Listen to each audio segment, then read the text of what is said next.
You lived an entire life before the age of 3. You were born. You opened your eyes for the first time. You heard your mother's voice. You tasted food. You took your first steps. You said your first word. You laughed. You cried. You discovered what comfort felt like. And you remember none of it. Not a single moment. That should feel impossible. Because those weren't unimportant years. Those years built you. Your fears. Your emotional patterns. Your relationship with other people. Even parts of your personality. Some of the deepest parts of who you are may have been shaped by experiences that your conscious mind can no longer reach. And that's strange, because for decades, scientists thought they already understood the answer. Your brain simply wasn't ready yet. You were too young. Case closed. Except that explanation turned out to be only part of the story, because your baby brain wasn't failing to record your life. It was recording almost everything. Now look at this. In the 1980s, psychologist Carolyn Rovee-Collier at Rutgers University ran a surprisingly simple experiment. She tied a ribbon between a baby's ankle and a mobile hanging above their crib. The babies quickly discovered something. Kick your foot, and the world moves. They loved it. At first, the kicks seemed random. Then they became deliberate. The babies had learned cause and effect. But the strange part came later. Researchers brought the same babies back days later. Many immediately started kicking again. They remembered. Even 2-month-old babies could hold memories for a couple of days. 6-month OLDS sometimes remembered for weeks. That should have changed everything, because suddenly scientists faced an uncomfortable question. If babies can create memories, where do those memories go? Sigmund Freud was the first person to give this phenomenon a name in 1905. He called it infantile amnesia. Freud believed childhood memories disappeared because they were psychologically repressed. Today, that explanation carries very little scientific support. But the mystery itself never disappeared.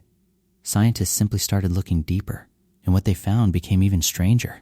Deep inside your brain sits a structure called the hippocampus. It's a small curved region that helps transform experiences into long-term memories. A birthday, a conversation, a walk in the rain. The hippocampus helps turn experiences into episodes that can later be replayed inside your mind. For years, researchers believed infantile amnesia happened because this system simply wasn't developed enough, and they weren't entirely wrong. In infants, connections between memory systems and regions like the prefrontal cortex are still developing. Key structures continue wiring themselves throughout early childhood. But here's the problem. That explanation alone doesn't fully work, because newer research complicated everything. Researchers studying infant brains found evidence suggesting that even very young babies actively use memory systems while learning. The machinery was already starting to function. So if memories were being created, why couldn't they survive? And that's where things become deeply strange.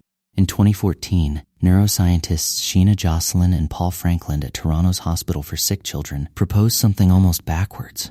What if the very thing building your brain was also destroying your memories? During infancy, your brain produces new neurons at an extraordinary rate.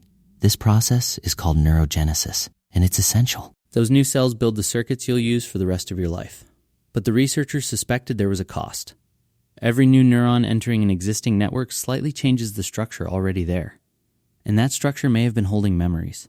To test this idea, they ran experiments on mice. When researchers increased neurogenesis in adult mice, those animals became more forgetful. When they slowed neurogenesis in infant mice, those mice remembered things for longer. The results pointed toward a deeply counterintuitive possibility. Your brain wasn't too weak to remember. It may have been too busy becoming itself. Think about it like rebuilding a city while people are still living inside it. New roads appear. Buildings disappear. Entire neighborhoods get reorganized. The city survives. But old pathways vanish. And that's only part of the story. Because memory requires something else. You. Not just a body. Not just a brain. A self. Developmental psychologists Mark Howe and Mary Courage argued that autobiographical memory requires a sense of personal identity. You need to understand that experiences are happening to you. Before roughly 18 to 24 months, that understanding appears limited. Scientists demonstrated this with the famous mirror test. A small mark is placed on a baby's face before they look into a mirror. Very young infants often treat the reflection like another child. Later, they touch the mark on their own face. They recognize themselves.